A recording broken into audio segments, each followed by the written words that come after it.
Selamat sore, teman-teman. Semoga semua dalam keadaan sehat dan tetap menjaga protokol kesehatan dan juga tetap semangat dalam mengikuti kuliah kita. Saya sengaja buatkan satu video untuk pembelajaran kali ini untuk menghindari kita terlalu banyak tatap muka.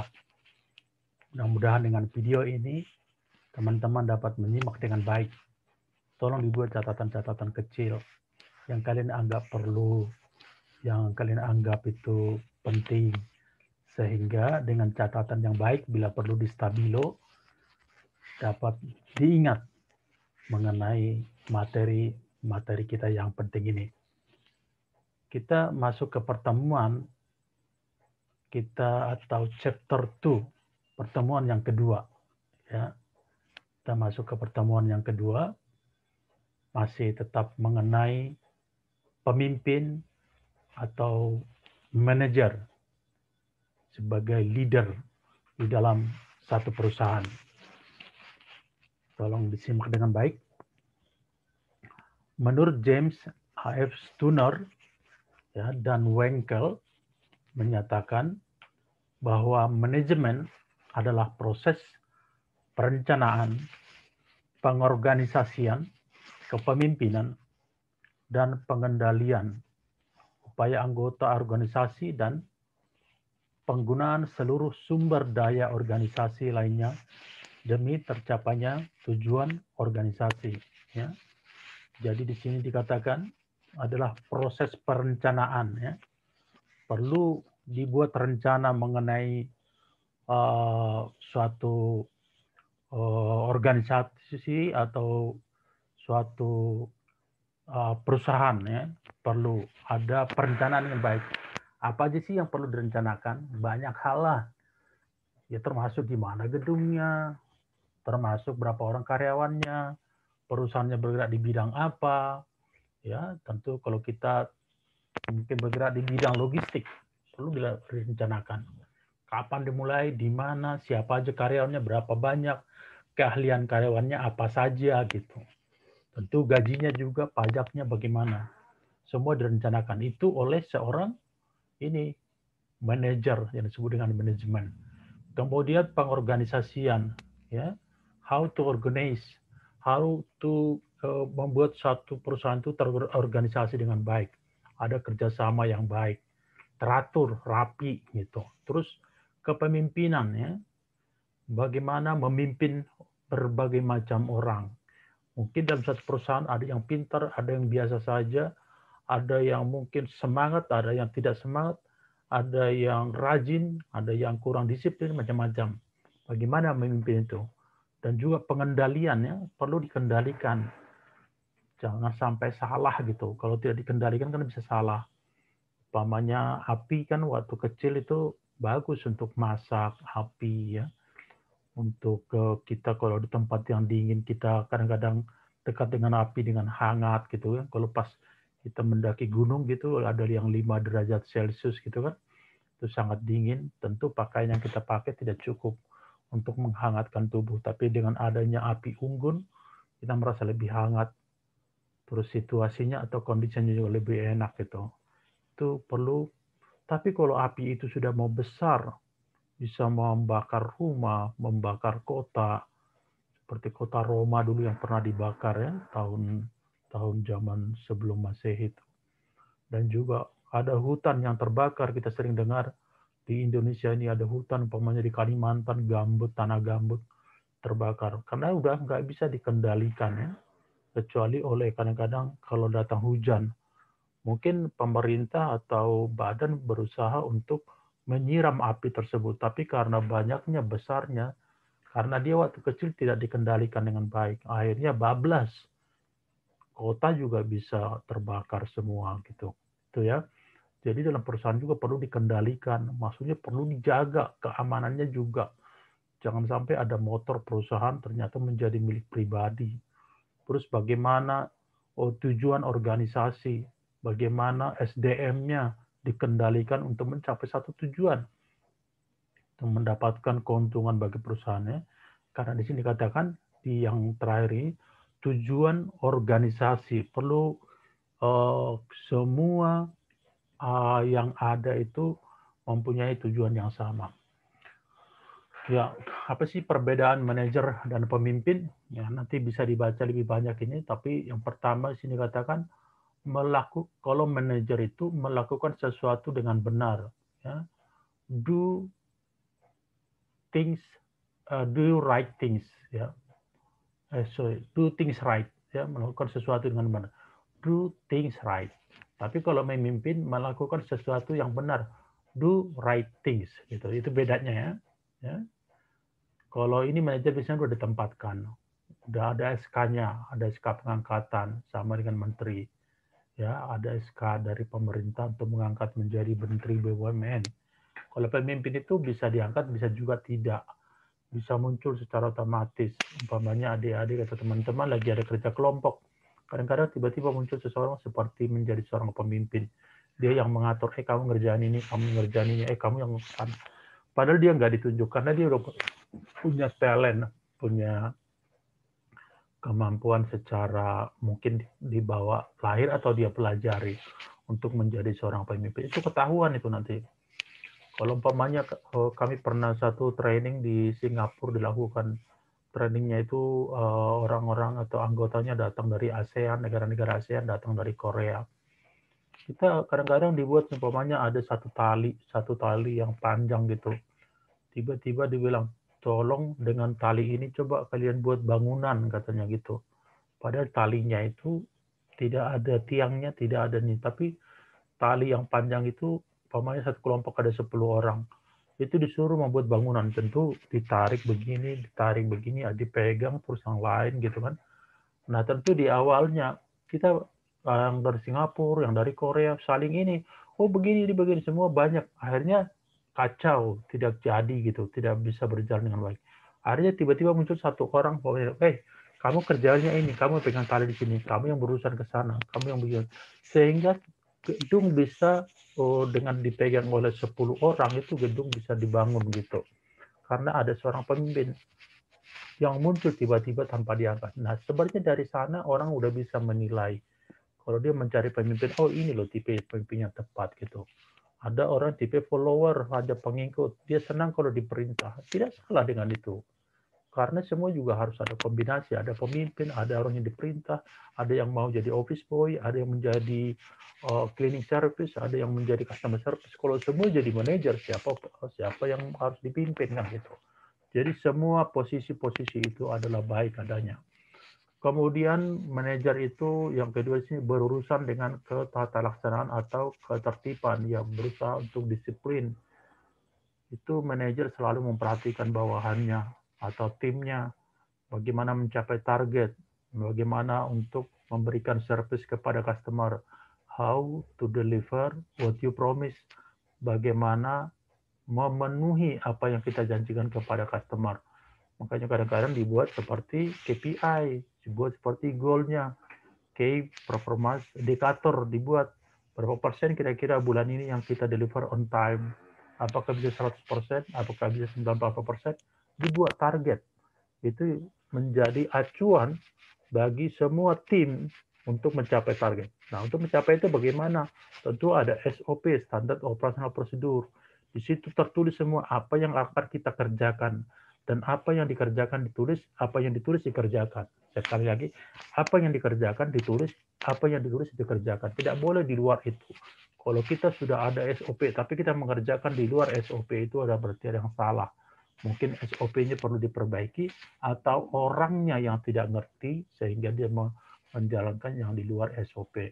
Kemudian pemimpin berurusan dengan inovasi. Ya, pemimpin itu dia kan seperti tadi, tiba-tiba dia muncul sebagai pemimpin tanpa diminta, tanpa diangkat, tanpa disuruh. Ya, biasanya dia mempunyai sesuatu yang baru, inovasi yang baru, karena dia muncul sendiri. Memang dasar mungkin biasanya sudah smart gitu ya, sehingga dia mempunyai inovasi baru. Coba kalian pikir-pikir, dalam 5 tahun terakhir ini apa aja yang sudah ditemukan, inovasi-inovasi apa aja. Tentu kita bisa berpikir seperti Gojek, dulunya kan nggak ada. adanya ojek pangkalan, sekarang ada ojek secara online namanya Gojek atau Grab. Dulu kita harus ke pasar, ke mall, segala macam, tapi sekarang kita sudah belanja secara online, bisa dikirim, bisa di-delivery, walaupun ada plus dan minusnya. Tapi ada inovasi-inovasi terbaru. Dulu ada, kita harus ada tustel, ada kamera untuk bisa mendapatkan gambar. Sekarang dengan di handphone semua sudah tersedia, sehingga banyak sekarang pamannya perusahaan-perusahaan percetakan seperti Fuji, Kodak, Konica itu pada tutup semua, pada bangkrut semua karena adanya inovasi baru. Dulu kalau kita cari taksi, kita harus pergi ke pangkalan, ke tepi jalan besar untuk cari taksi. Untuk bisa naik taksi. Tapi sekarang dengan adanya online, kita tinggal pencet-pencet sana, datang depan rumah. Itu suatu inovasi yang baru. Dan biasanya inovasi yang baru itu yang bisa maju apabila inovasi itu membantu orang banyak, mempermudah orang banyak. Tidak menyulitkan, tapi mempermudah. Dulu harus ke pangkalan baru dapat ojek, atau ke pangkalan harus dapat taksi. Tapi sekarang udah bisa dekat kita. Itu kan mempermudah. Dulu harus kita mau beli makan, harus kita naik motor atau naik mobil pergi ke restoran. Sekarang udah online, dipermudah. Ya, dulu cari taksi mau ke bandara, sekarang dari bandara bisa juga dapat taksi online. Itu apabila sesuatu mempermudah dan tidak terlalu mahal, itu bisa menjadi terkenal. Handphone juga gitu kan. Dulunya ada pager, adanya SSB, Sera Bravo, Hello, Roger, seperti itu. Ada kamera, dulu ada itu semua. Sekarang dengan adanya handphone, malah murah gitu. Malah semua ada di situ. Makanya karena mempermudah kehidupan itu sendiri, sehingga handphone itu laris manis gitu ya. Oke, yang lainnya kalau saya nggak usah jelaskan, nanti dibaca sendiri. Ya, ini juga ada beberapa lagi, manajer itu menegakkan aturan, sementara pemimpin membangun komitmen. Lihat nggak, kadang-kadang ada seorang pemimpin seperti Soekarno, orang bisa rela mati loh buat dia. Ada yang seperti itu, seorang pemimpin. Dulu, zaman dulu Napoleon Bonaparte dan segala macam itu. Ada orang yang berani mati sama dia, padahal nggak digaji gitu. Tapi ada. Itulah seorang pemimpin. Kalau manajer, udah ada peraturannya. Udah ada tracknya, udah ada rule-nya. Ketika kamu bekerja tidak di dalam rule, berarti kamu salah gitu. Nah, manajer harus meyakinkan bahwa itu aturan semua ditegakkan. Disiplin, masuk, target juga dibuat. Target hari ini berapa, bulan depan berapa gitu ya. Kemudian coba contohnya di sini. Kalau di nomor 3 ini urutan ketiga, manajer mengurusi kompleksitas, mengurusi jadi yang kompleks. Makanya dikatakan manajer seperti multitask. Multitask mempunyai pekerjaan yang banyak gitu ya. Dia harus, seorang manajer itu harus tahu, umpamanya pajak, harus tahu dia bagaimana account receivable atau penerimaan uang, bagaimana account payable atau pembayaran, bagaimana dengan service, bagaimana dengan operasional, bagaimana dengan custom clearance kalau dia di freight forwarder atau di logistik, bagaimana jalur merah, bagaimana jalur ini, bagaimana di depo, bagaimana kontainer 2040, open top, reefer, semua harus diurusi. Itu semua kompleks. Dan tapi biasanya kalau kita udah terbiasa di sana, kita tahu semua itu, kita tahu kapal kapan datang, open lokasi kapan, cutting atau closingnya kapan, dia ada di UTC berapa, satu, apakah di Koja, kita tahu. Terus mother pesennya dari Singapura Air itu berangkat dari Singapura tanggal berapa sampai nanti ke Rotterdam tanggal berapa hari kira-kira. Kita tahu kalau ke New York itu ada 2 jalur, dari West Coast, dari East Coast. Kalau dari West Coast dia bisa 26 hari, tapi kalau dari East Coast dia dari Tanjung Pengharapan, dari bawah benua Amerika bisa sampai 33 hari. Seorang manajer tahu itu gitu. Tapi dia tahu terus nanti pengetahuannya itu yang didelegasikan ke orang pekerjaan, didelegasikan sehingga satu tim itu bekerja dengan baik. Tapi kalau pemimpin mengurusi perubahan, ya ini pemimpin ini kan orang-orang yang luar biasa. Manajer juga orang-orang yang luar biasa. Kamu juga orang-orang yang luar biasa. Tapi itu mengurusi perubahan. Bagaimana sih tiba-tiba dari non-pandemi sekarang tiba-tiba ada pandemi. Apa itu vaksin-vaksin dulu untuk bayi kan? Bayi-bayi kasih vaksin sekarang, opung-opung, mbah-mbah, semua divaksin, orang tua divaksin. Nah itu kan suatu perubahan. Perubahan dalam bidang ekonomi, perubahan dalam sosial ke masyarakat. Dulu orang harus berkumpul, itu namanya happy.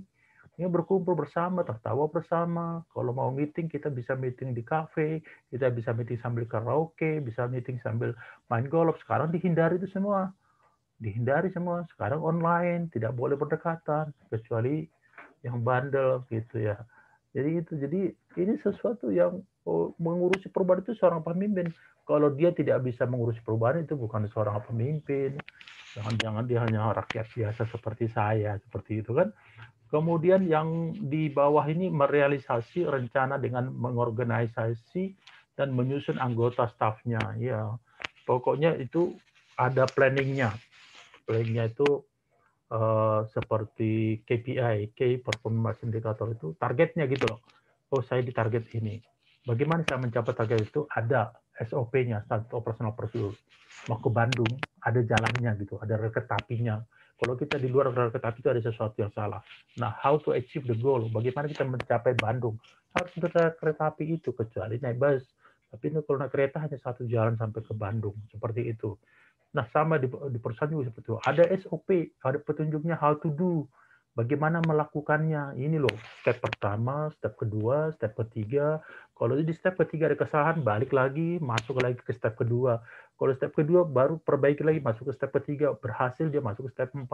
Jadi sudah ada tersusun secara, apa namanya itu, secara terkotak-kotak dari start sampai finish, sampai closing. Itu sudah ada.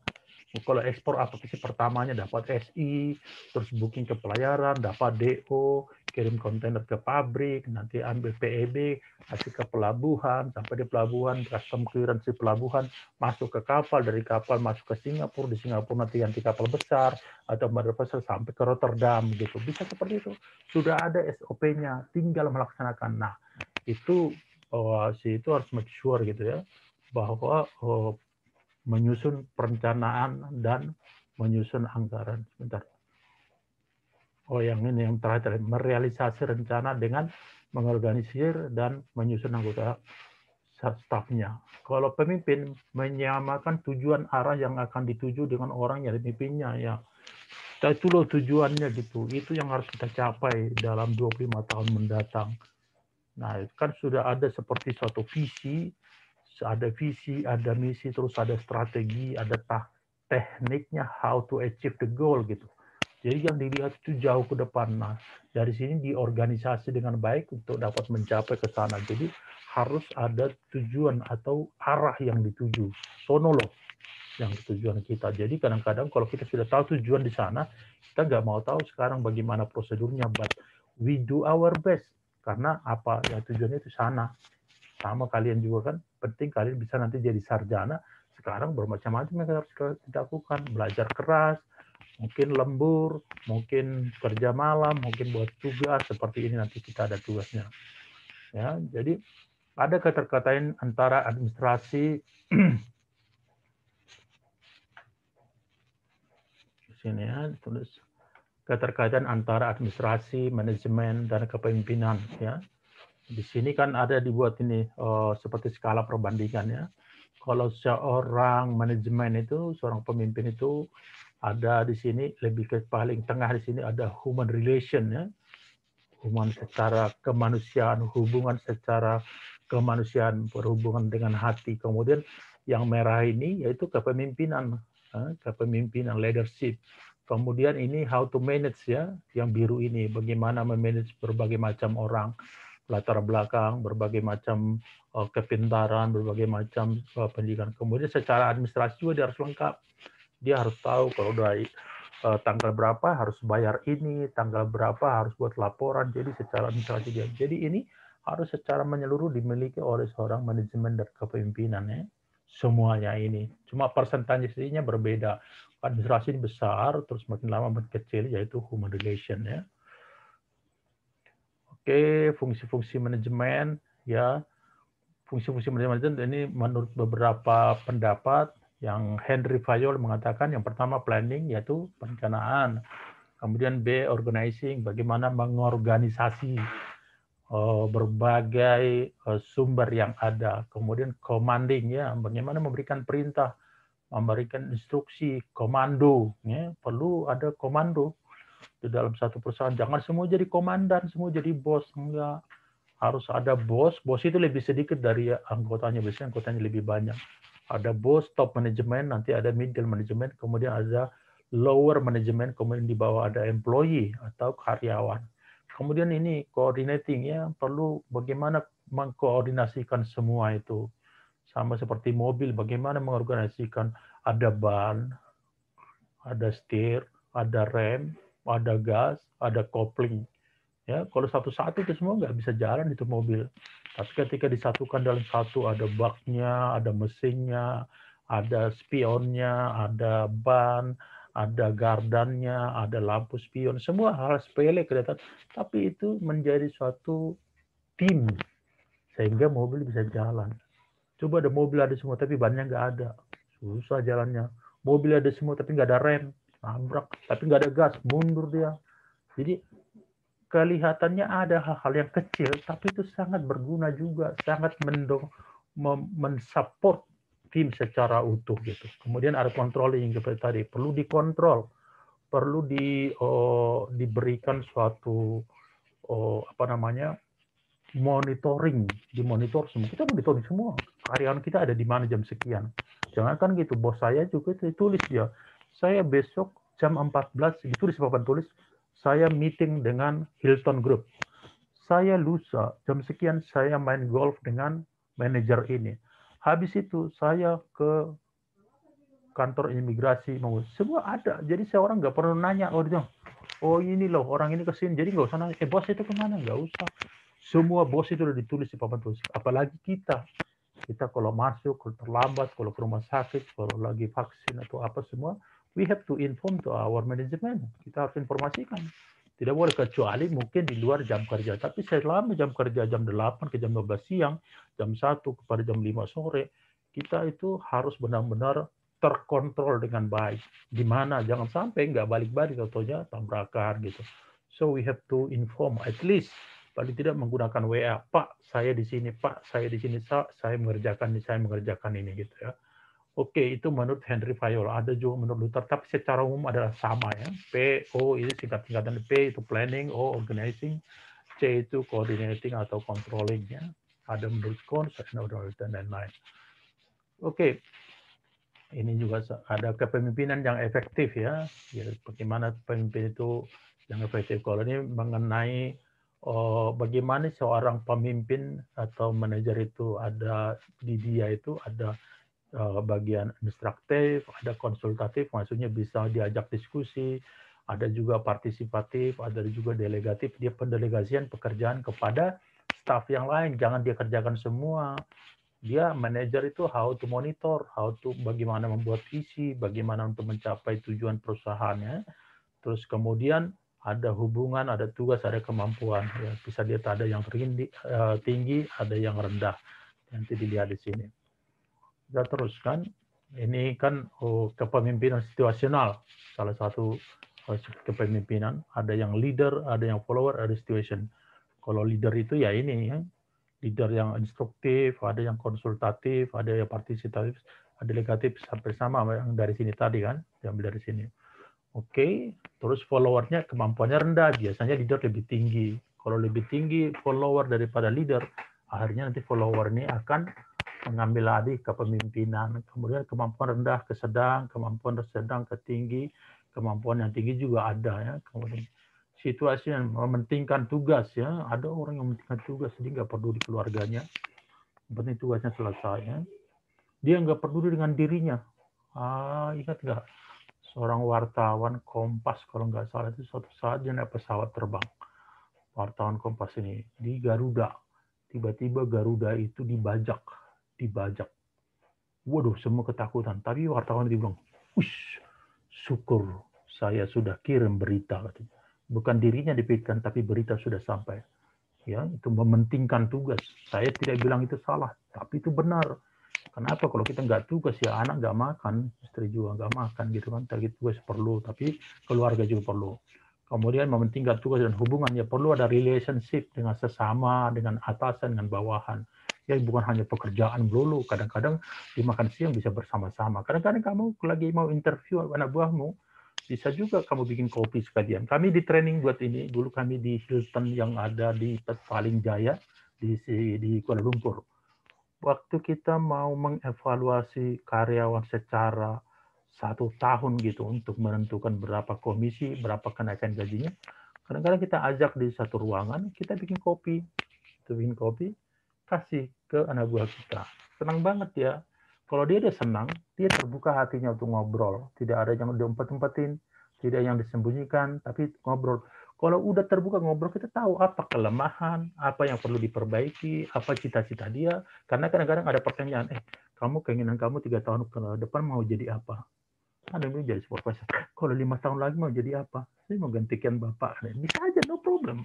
Ya, karena itu pertanyaan dan dijawab dengan jujur. Kemudian ini mementingkan hubungan juga ada yang perlu ya. Oke, keterampilan administrasi tadi saya jelaskan bahwa dia juga harus mengerti bagaimana ekspor itu administrasinya apa aja, bagaimana di depo. Nah, ini ada keterampilan administratif. Ya, di sini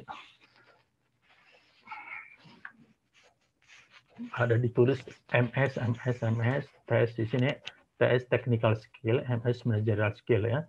Kalau tingkat manajemen puncak, kira-kira siapa itu? CEO, CFO, direktur utama, owner, komisaris. Nah, ini yang dibutuhkan lebih besar, kan ini totalnya nih, tapi lebih besar dia butuhkan adalah managerial skill, ya, bagaimana memanage.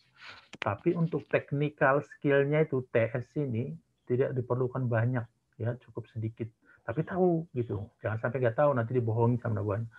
Kalau di bagian menengah ini mungkin bisa manager, bisa supervisor, bisa team leader, bisa control tower, entah apalah di setiap perusahaan itu tidak sama, ya. Nah, kalau ini kemampuan manajerialnya atau MS atau managerial skill itu setengah ya, setengah berbanding sama dengan technical skill. Dia juga harus tahu masalah teknis. Pokoknya membuat sepatu itu bagaimana sih, talinya bagaimana, kulitnya dari mana, importnya dari mana, lemnya dari mana. Dia paling tahu, tapi nggak semuanya. Karena dia digabung antara, ini kan 100% lah istilahnya kan, dua-dua ini 50%, 50%. Dia juga perlu untuk managerial skill. Bagaimana sih membuat timnya itu bisa mencapai target, bagaimana memanage timnya agar disiplin, bagaimana timnya agar bisa bekerja sama dengan tim lain. Tapi kalau yang di bawah ini, yaitu manajemen tingkat bawah, yang paling bawah, ya manajemen skill-nya nggak terlalu banyak ya, kecil aja. Karena biasanya itu di seksi-seksi atau departemen. Tapi technical skill-nya perlu banyak, karena dia agar dia tahu kalau ada pekerjaan yang salah, umpamanya kalau ekspor bagaimana dia catch kapalnya gitu ya. Jadi ada di sini technical skill lebih besar. Jadi terbalik ya. Makin tinggi kedudukan, dia manajer skillnya tentu makin tinggi, tapi technical skill-nya makin rendah. Tapi paling bawah makin rendah, manajemen skillnya sedikit, tapi technical skill-nya banyak ya. Oke. Keterampilan administratif tadi udah saya jelaskan. Teknik memotivasi yang tepatnya ya. Ya, jadi di sini ada salah satu menegaskan batas pekerjaan bawahan menurut tingkatannya kan. Bawahan itu kan ada posisi ya, umpamanya dia sebagai customer service. Customer service itu apa sih tanggung jawabnya? Apa kewajibannya tertulis gitu, tertulis. Jadi jelas itu apa scope of job-nya atau work scope-nya, scope apa sih yang harus kerjakan. Jangan dikerjakan yang lain, boleh membantu yang lain, tapi itu yang utama itu scope. Dan dia kepada siapa bertanggung jawab atau report, di bahasa Inggrisnya report. Mungkin ke supervisor atau mungkin ke manager atau langsung ke GM macam-macam. Itu beda-beda perusahaan beda ya. Itu masuknya di sini. Oke.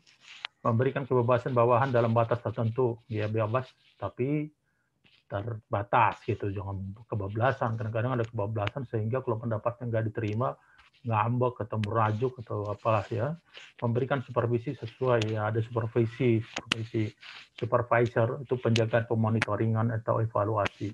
Bersikap realistis, tahu hakikat manusia yang berbeda-beda ya, nggak sama kita memperlakukan umpamanya bapak-bapak dengan yang masih muda, nggak sama. Kita nggak bisa sama juga memperlakukan umpamanya orang dari Papua dengan orang dari daerah Sunda atau orang dari Medan dibandingkan dengan mungkin orang dari Jawa Timur. Ya, kadang-kadang kita berbeda-beda. Bagaimana kalau dia orang bule, ada orang India, ada orang Korea, ada orang Cina, ada orang-orang Taiwan gitu. Itu juga beda. Kadang-kadang kita buat approach secara personal kepada mereka. Bagi kamu mungkin kalau kamu ngangkat kaki ke atas meja itu tidak sopan. Tapi bagi orang bule itu sopan. Kita datang, dia kakinya di atas sambil dia begini. What I can do for you. Bilang gitu. Tapi bagi kita itu nggak sopan. Tapi bagi mereka sopan. Nah, di sini dikatakan tahu hakikat manusia yang berbeda-beda. Manusia itu berbeda. Tidak bisa kita juga samakan laki-laki dengan perempuan gitu. Mungkin mereka berbeda-beda. Mungkin kita secara pendekatannya berbeda. Komprehensif dalam disiplin maksudnya secara menyeluruh ya, komprehensif itu. Oke, ada ciri-ciri pemimpin yang baik ini gemar dan cepat dalam mengambil keputusan. Ya, hati-hati juga ya, jangan terlalu cepat atau salah waktu mengambil keputusan. Kamu juga jangan terlalu cepat. Dia cewek cantik langsung mau menikah, totalnya umurnya udah 42 tahun ya, kelihatannya masih muda. Atau sebaliknya dia cantik pakai Vespa, rambutnya panjang, kamu ikutin, contohnya dia nenek-nenek gitu kan, karena kamu lihat dari belakang. Kemudian objektif ya, objektif. Kalau umpamanya ada yang salah, jangan salahkan umpamanya dasar kamu apa namanya, dasar kamu orang Malaysia contohnya itu ya, pekerjaan itu kamu, kamu salah di sini gitu, jangan kamu dasar kamu orang Malaysia kamu salah, nggak boleh gitu. Pekerjaan yang bilang kamu salah, yang bagus seperti ini, gini perbaiki lagi ya gitu. Kita memotivasinya ya. Oke, yang sini menguasai prinsip-prinsip human relation ya. Kita juga tidak menganggap tim itu sebagai benda seperti robot, tapi ada sebagai human secara kemanusiaan kita harus hadapi. Maksudnya di situ ya kita juga ngerti kalau mereka juga punya problem di rumah, mereka juga punya problem keluarga, mereka juga perlu mempunyai hubungan keluarga. Kecuali kalau kemauan dia, kadang-kadang bahkan kemauan dia juga nggak mau. Ada perusahaan kan setiap setahun sekali itu kan ada itu apa namanya cuti 12 hari atau 14 hari. Ada perusahaan yang kalau dia udah cuti, udah kamu gak usah cuti, kasih aja gaji sebulan gitu. Jadi dianggap itu yang penting kerja, nanti dapat duit. Tapi ada perusahaan Eropa biasanya itu nggak mau dia memberikan gaji sebulan. Kamu harus cuti. Pekerjaan memang banyak, uang ada, bisa membayar kamu, tapi kamu juga membutuhkan hidup dengan keluargamu. Jadi pakai waktu cuti itu bersama keluarga, membuat kamu happy, sehingga nanti ketika kamu masuk kerja fresh lagi, terus kamu bisa ada ide-ide yang baru seperti itu. Ini pemimpin yang demokrat, bukan partai demokrat ya, tapi yang demokrasi lah. Ini biasanya bisa diajak diskusi, dia mendengarkan banyak pendapat, karena ada juga kan komando yang tidak mau mendengarkan bawahan. Pokoknya apa yang saya lakukan itu yang benar gitu. Oke, ini ada bagaimana menerapkan sikap dan perilaku kerja prestatif. Yang di sini dikatakan pengertian perilaku kerja prestatif adalah orang yang selalu ingin maju dan berambisi maju. Menurut saya ini positif. Asal ambisinya itu positif gitu. Jangan nanti melakukan segala cara yang penting nggak bisa tercapai, bukan. Tapi dalam kompetisi yang positif, kompetisi yang fair gitu. Kalau memang kamu pintar, oke, let's go. Tapi jangan karena kamu pintar, kamu terus mau menginjak-injak walaupun sudah orang tua, nggak boleh. Karena kita punya etika itu di Indonesia. Kita punya etika menghormati orang yang lebih tua ya. Untuk maju perlu mendiri, realistis, komitmen yang tinggi, tidak mudah menyerah. Ya, never give up. Ini perlu ya, jangan gampang menyerah. Salah, oke, akui kesalahanmu, tapi perbaiki lagi. Kamu mungkin silap, oke, tapi jangan ulangi lagi. Kalau kamu lupa, catat gitu. Jadi perlu, jangan gampang menyerah. Udahlah, lo ambil aja tuh, pulang aja ke rumah juga masih makan, pengecut seperti itu, kekanak-kanakan. Tapi harus, no, I can do it gitu. Perbaiki. Kalau kita juga minta maaf, kalau udah salah ya udahlah, ya maafin kok. Minta maaf, saya tidak ulangi. Tapi jangan diulangi lagi gitu pekerjaan yang sama, yang salah. Kreatif dan memiliki sikap dan perilaku yang kerja ya kreatif ya. Enggak hanya fokusnya ke sana aja gitu. Padahal ada jalan-jalan yang lain, masih banyak jalan-jalan yang lain untuk mencapai tujuan itu dengan lebih efisien, dengan lebih efektif. Jadi berpikir itu harus kreatif gitu. Oke. Terus yang ketiga, memiliki tenggang rasa ya dalam komunikasi, inisiatif gitu ya. Inisiatif adalah bahasanya itu proaktif, dan istilahnya jemput bola, jangan diam aja gitu, jangan diam. Ada inisiatif gitu. Kita kalau berinisiatif, proaktif gitu, itu energi kita jadi banyak gitu. Tapi kalau kita lemas, aduh lemas, terus nanti pasang lagu sendu, lagi makin sendu, makin aduh semangat itu makin mengecil, mengering, lama-lama mati gitu. Tapi kalau punya semangat itu, inisiatif itu kreatif, sehingga kita bisa juga menggunakan waktu yang ada untuk menyelesaikan pekerjaan. Jadi juga nanti, ini selesai, apa ada saya cuma santai aja, cuma just do it gitu. Ya, cuma kita pekerjaan tapi selesai. Saya paling malas mendengarkan orang kadang-kadang kalau hari Jumat, dia hari Kamis, jangan berarti dia hari Jumat mau libur, pura-pura sakit gitu.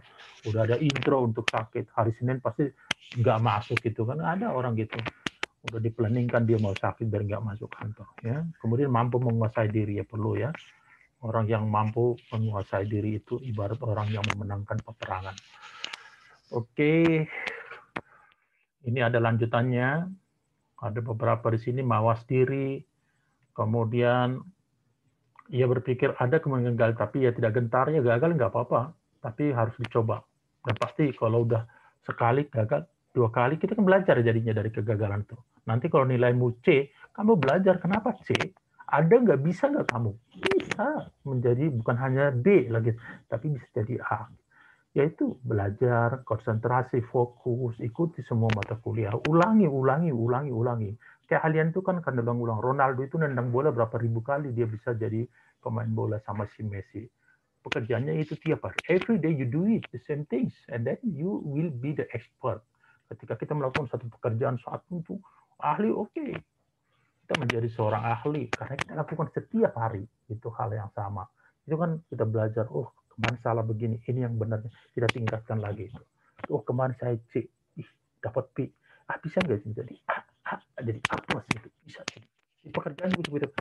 Dibilang ini nggak bisa. Saya pernah satu kali dibilang gini, ada suatu customer namanya Starter Corporation, itu supplier untuk NBA di Amerika. Itu SOP-nya tebalnya segini, SOP, Standard Operational Procedure. Nanti customer baru, SOP-nya seperti kamus tebalnya. Terus bahasa Inggris lagi. Terus ketika kami meeting, dia bilang, siapa yang mau mengerjakan ini? Tidak ada yang mau tunjuk tangan. Karena memang susah. SOP-nya sih gini, NBA kita tahu sendiri di Amerika untuk basket itu, di setiap kota ada kompetisinya itu. Udah pasti belajarnya. Terus saya tunjuk tangan. Saya Pak, emang kamu tahu? Katanya, enggak. Tapi saya mau belajar, saya bilang gitu. Wah, bos saya oke, kamu handle kan. Jadi buka satu namanya control tower departemen khusus untuk seperti itu. Tapi tiba-tiba meeting lagi, dibilang akan ada training ke Korea, ke Seoul. Siapa yang mau ikut ke training? Semua tunjuk tangan. Tapi bos saya bilang, enggak, ini Pak Krisman yang pergi karena dia yang dari awal mau untuk mengerjakan. Yang lain enggak ada tunjuk tangan. Akhirnya saya dikirim untuk training ke Korea, ke Seoul waktu itu. Jadi maksud saya, jangan terlalu takut gagal. Kita pelajari, semua juga gagal. Anak kecil itu berdiri, awal-awalnya merangkak, jatuh. Coba anak kecil ketika dia jatuh langsung diam aja, dia nggak mau lagi berdiri. Dia nggak bisa berdiri, tapi dia jatuh, berdiri lagi. Berenang, tenggelam, naik lagi. Gelap maksud saya. Terus naik sepeda, jatuh, berdiri lagi. Akhirnya kita menjadi seorang ahli, oke? Falsafah untuk prestasi tolong bisa dibaca nanti, terus ini juga dibaca. Ada beberapa nih menurut Stephen Covey yang disebut The Seven Habits ya, 7 perilaku kerja ya. Self awareness, sikap mawas diri ya, jangan terlalu itu juga lah, terlalu jumawa ya, jangan. Rendah hati, di atas bukit masih ada bukit, di atas langit masih ada langit, jangan sombong gitu loh. Kemudian konsiensi, mempertajam suara hati ya. Kadang-kadang ada suara hati, dengarin itu, jangan ditutup suara hati. Independent will, mempunyai pemikiran yang mandiri ya, independen dia. Tidak karena pengaruh orang lain, tapi punya analisa sendiri, ambil keputusan sendiri. Creative imagination, berpikir ke depan untuk memecahkan masalah serta adaptasi yang tepat ya. Kita harus kreatif, create itu kan mencipta, kreator itu pencipta, kreatif berarti kita membuat sesuatu yang baru, tidak monoton hidupnya gitu, tidak manual tapi sudah lebih maju, lebih modern, lebih baik. Oke, yang lain mungkin bisa dibaca nanti untuk selanjutnya. Tapi tolong ada tugas ini, tolong dikerjakan sambil dibaca juga ini semua. Ini saya buat semua materinya. Nanti ada juga ini di Google Classroom. Tapi sebagai absen juga ada juga di SSO. Kalian juga harus download juga yang dari SSO karena bagi akademik itu sebagai absen. Ini ada tugas ya, tugas tolong dikerjakan sekalian untuk membaca materi yang tadi. Tuliskan dengan rapi, tulisannya rapi, maksud saya jangan tulisannya jelek, udah kecil-kecil jelek lagi, tentang satu orang pemimpin. Ya, tadi kita ada belajar seorang pemimpin dan manajer, ada perbedaannya. Satu orang pemimpin, satu orang manajer. Ya, jadi berarti ada dua. Tuliskan tentang orang tersebut. Ya. Ini orangnya harus nyata, bukan fiktif, harus nyata. Bisa dilihat mungkin di media, bisa lihat di Google, bisa lihat di majalah dan lain-lain. Tokohnya pokoknya manajer sepak bola, karena ada yang tahu lah manajer sepak bola siapa ya, saya nggak tahu sih, ya nggak tahu lah, saya nggak begitu itu lagi. Terus manajer apa? Manajer ekonomi atau manajer perusahaan aja. Terus tulis perbedaan mereka antara tadi pemimpin dan manajer tadi. Terus mungkin ada persamaan-persamaan juga ada, kalian tuliskan ya.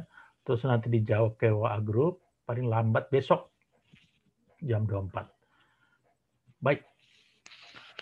Sampai di sini pertanyaan. Sampai di sini kuliah kita untuk materi pertemuan kedua. Kalau ada pertanyaan, bisa di WA Group. Yang tadi juga tugasnya ya, jangan di Japri, jangan. Karena kalau di Japri saya kesulitan, karena ada juga kan kelas-kelas lain. Kalau terlalu banyak Japri, nanti saya milih ini kelas berapa, ini. Tapi di grup aja. Ya. Dikirim jawabannya paling lambat besok, jam 24. Saya pikir cukup waktunya. Dan sampai di sini pertemuan kita tetap semangat. Dan saya bilang, walaupun di COVID, saya harapkan teman-teman tidak kendor seperti tadi. Seorang pemimpin atau manajer itu never give up, tidak pernah menyerah. Karena itu buat kamu semua. Baik, terima kasih. Sampai bertemu di chapter berikutnya. Semangat selalu.